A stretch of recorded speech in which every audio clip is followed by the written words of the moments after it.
ಜನಾರ್ದನ್ ರೆಡ್ಡಿ ಅವರ ಮನೆ ಮೇಲೆ ನಡೆದ ಫೈರಿಂಗ್ ಘಟನೆ ರಾಜ್ಯ ರಾಜಕೀಯದಲ್ಲಿ ತೀವ್ರ ಚರ್ಚೆಗೆ ಕಾರಣವಾಗಿದ್ದು, ಘಟನೆಯ ನೋವಿನಿಂದ ಇನ್ನೂ ಹೊರಬರಲಾಗದೆ ಇರುವುದಾಗಿ ಜನಾರ್ದನ್ ರೆಡ್ಡಿ ಪತ್ನಿ ಅರುಣಾಲಕ್ಷ್ಮಿ ಹೇಳಿದ್ದಾರೆ.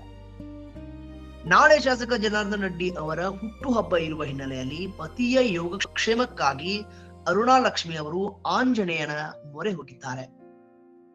ಘಟನೆ ನಡೆದ ಬಳಿಕ ಇದು 2ನೇ ಬಾರಿ ಅರುಣಾಲಕ್ಷ್ಮಿ ಅವರು ಆಂಜನೇಯ ಬೆಟ್ಟವನ್ನ ಏರಿದ್ದು 575 ಮೆಟ್ಟಿಲುಗಳನ್ನ ಹತ್ತಿ ಆಂಜನೇಯನ ದರ್ಶನ ಪಡೆದಿದ್ದಾರೆ. ಈ ಸಂದರ್ಭದಲ್ಲಿ ಆಂಜನೇಯನಿಗೆ ವಿಶೇಷ ಪೂಜೆ ಸಲ್ಲಿಸಿದ್ದಾರೆ. ದರ್ಶನದ ನಂತರ ಮಾಧ್ಯಮಗಳಿಗೆ ಪ್ರತಿಕ್ರಿಯೆ ನೀಡಿದ ಅರುಣಾಲಕ್ಷ್ಮಿ, ಬಳ್ಳಾರಿಯಲ್ಲಿ ನಡೆದ ಆ ದುರ್ಘಟನೆ ನೆನೆಸಿಕೊಂಡರೆ ಇಂದಿಗೂ ಮೈ ನಡುಗುತ್ತದೆ. ಘಟನೆ ನಡೆದು 10 ದಿನಗಳಾದರೂ ಇನ್ನೂ ಆ ನೋವಿನಿಂದ ಹೊರಬರಲಾಗುತ್ತಿಲ್ಲ ಎಂದು ಭಾವುಕರಾಗಿ ಹೇಳಿದರು.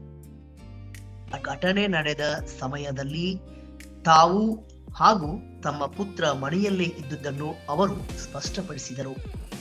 ಭರತ್ ರೆಡ್ಡಿಯ ಗುಂಡಾಗಳು ನಮ್ಮ ಮನೆ ಮೇಲೆ ದಾಳಿ ಮಾಡಿದ್ದಾರೆ. ಹಾಲಿ ಶಾಸಕರಾಗಿರುವ ನನ್ನ ಪತಿಯ ಮನೆ ಮೇಲೆ ಇಂತಹ ದುಸ್ಸಾಹಸಕ್ಕೆ ಭರತ್ ರೆಡ್ಡಿ ಕೈ ಹಾಕಿದ್ದಾರೆ ಎಂದು ಆರೋಪಿಸಿದರು. ಭರತ್ ರೆಡ್ಡಿ ಪರವಾಗಿ ಡಿಕೆ ಶಿವಕುಮಾರ್ ನಿಲ್ಲುತ್ತಿರುವ ವಿಚಾರವನ್ನು ಉಲ್ಲೇಖಿಸಿದ ಅವರು, ಡಿಕೆ ಶಿವಕುಮಾರ್ ಅವರ ಮಾತುಗಳು ಕೂಡ ಆ ಘಟನೆಯಿಂದ ಹೊರಬರಲು ಸಾಧ್ಯವಾಗದಂತೆ ಮಾಡಿವೆ ಎಂದು ಅಸಮಾಧಾನ ವ್ಯಕ್ತಪಡಿಸಿದರು. ನನ್ನ ಪತಿಗೂ ನನ್ನ ಜನತೆಗೂ ಏನೂ ಆಗಬಾರದು ಎಂಬ ಕಾರಣಕ್ಕಾಗಿ ನಾನು ಆಂಜನೇಯ ದರ್ಶನಕ್ಕೆ ಬಂದಿದ್ದೇನೆ ಎಂದು ಹೇಳಿದರು. ಘಟನೆಯ ಬಳಿಕ ರೆಡ್ಡಿ ಬ್ರದರ್ಸ್ ಹೊಂದಾಣಿಕೆ ಮಾಡಿಕೊಂಡಿರುವ ವಿಚಾರಕ್ಕೆ ಪ್ರತಿಕ್ರಿಯಿಸಿದ ಅವರು, ಮೊದಲಿನಿಂದಲೂ ನಾವು ಒಂದಾಗಿದ್ದೇವೆ, ಮುಂದೆಯೂ ಒಂದಾಗೇ ಇರುತ್ತೇವೆ ಎಂದು ಸ್ಪಷ್ಟಪಡಿಸಿದರು. ಇನ್ನೂ ಘಟನೆ ಕುರಿತು ಉನ್ನತ ಮಟ್ಟದ ತನಿಖೆ ನಡೆಯಬೇಕೆಂದು ಒತ್ತಾಯಿಸಿದ ಅರುಣಾಲಕ್ಷ್ಮಿ, ಈ ಸರ್ಕಾರದಿಂದ ನ್ಯಾಯಸಮ್ಮತ ತನಿಖೆ ಸಾಧ್ಯವಿಲ್ಲ. ಬೇರೆ ತನಿಖಾ ಸಂಸ್ಥೆಯಿಂದ ಈ ಪ್ರಕರಣದ ತನಿಖೆ ನಡೆಯಬೇಕು ಎಂದು ಆಗ್ರಹಿಸಿದರು. ಈ ಒಂದು ಕ್ಷೇತ್ರಕ್ಕೆ ಬಂದು ದರ್ಶನ ಮಾಡಿಕೊಂಡು ಹೋಗಿದ್ದೀನಿ. ಮತ್ತು ಇವತ್ತು ನಾಳೆ ಜನಾರ್ದನ್ ರೆಡ್ಡಿ ಅವರದ್ದು 60ನೇ ವರ್ಷದ ಹುಟ್ಟುಹಬ್ಬ, 60ನೇ ವರ್ಷಕ್ಕೆ ಕಾಲಿಡ್ತಾ ಇದ್ದಾರೆ. ಯಾವತ್ತಿಗೂ ನಮಗೆ ಅಂಜನಾದ್ರಿ ಹನುಮನ ಆಶೀರ್ವಾದ ಇದೆ, ಇಡೀ ನಾಡಿನ ಜನತೆಯ ಆಶೀರ್ವಾದ ಇದೆ ಅಂತ ನಾನು ನಂಬ್ತೀನಿ.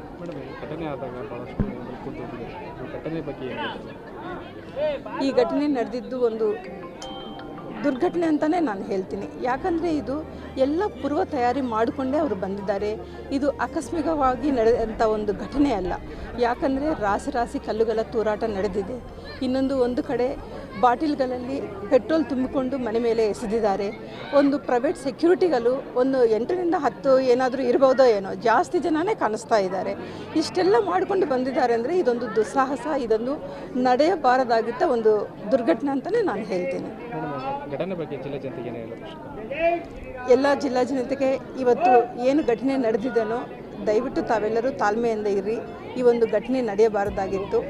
ಆದ್ರೂ ತಾವೆಲ್ಲರೂ ತಮ್ಮೆಲ್ಲರ ಆಶೀರ್ವಾದದಿಂದ ಜನಾರ್ದನ್ ರೆಡ್ಡಿ ಅವರಿಗೆ ಆ ಹನುಮ ಕಾಪಾಡಿದ್ದಾರೆ.